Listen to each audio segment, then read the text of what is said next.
Sa mundo ng mga halaman, may isa na namumukod-tangi sa kanyang katangian at flexibility.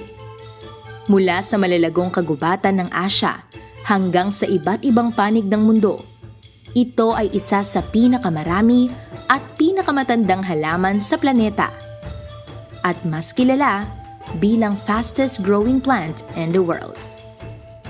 May higit na 1,700 na kinikilalang species, classified sa humigit kumulang 120 hanggang 130 sa iba't ibang genera. Sa episode na ito ay ating tutuklasin ang lalim at ang kamanghamanghang katangian ng halamang ito.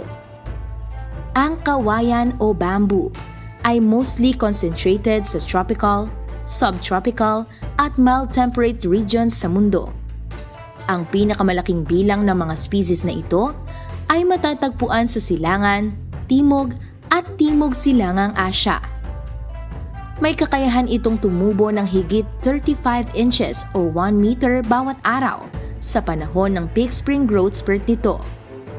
Ang isang bagong shoot ay nakakaabot ang buong taas at diameter sa loob ng 60 to 90 days. Sa optimal na condition, ang mga bagong shoots ay aabot ng buong taas sa 20 to 30 meters sa loob lamang ng less than 2 to 3 months. Kapag naabot na ng isang culm ang taas nito, hindi na ito tutubo pa sa mga susunod na taon. Sa halip, ito ay naglalabas ng mga bago at mas malalaking shoots taon-taon. Umaabot ito ng 3 hanggang 6 na taon upang tumigas at maabot ang maximum strength and maturity nito.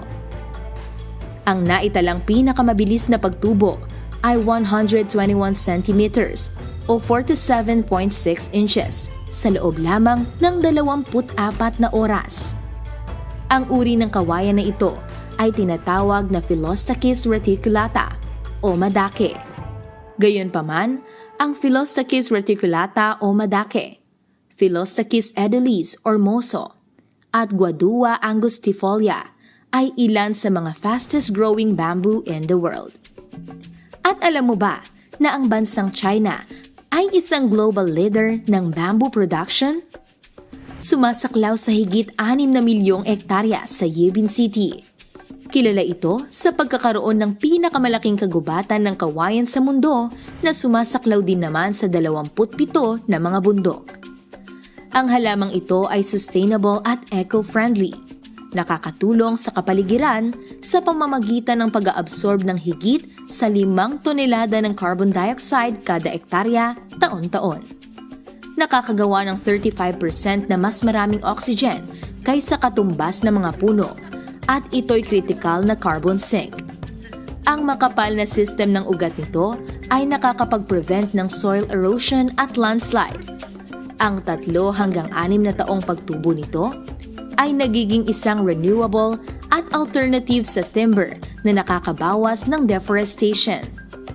Hindi lamang ito mabilis tumubo, kundi ito rin ay may iba't ibang gamit. Sa mayamang kasaysayan ng Pilipinas, ang kawayan ay nagsisilbing pangunahing material para sa tirahan, kagamitan, at kabuhayan sa loob ng maraming siglo. Tulad ng bahay kubo o nipa hut at ang Las Piñas bamboo organ na nabuo sa pagitan ng taong 1797 at 1824 na naging national treasure ng Pilipinas. Mula sa simpleng halaman, ang kahanga-hangang paglaki na ito ay isang napakagandang halimbawa ng likas na kagandahan at katatagan. Katatagan sa gitna ng bagyo, pagiging bukas sa pagbabago, at kakayahang magbigay buhay sa mundo. Hindi lamang ito likas na yaman, kundi bahagi na rin ng ating kultura at pamumuhay. Ito'y isang malalim at malawak na karunungang hindi kayang maunawaan ng limitadong pangunawa ng tao. Salamat sa agham na naging instrumento upang masilip ang kamanghamanghang gawa ng may lalang. Simpleng halaman lamang kung titignan, ngunit kung hahalongkatin ang lalim at lawak ng katangian, ay marami kang makikitang mga kamanghamanghang kaalaman.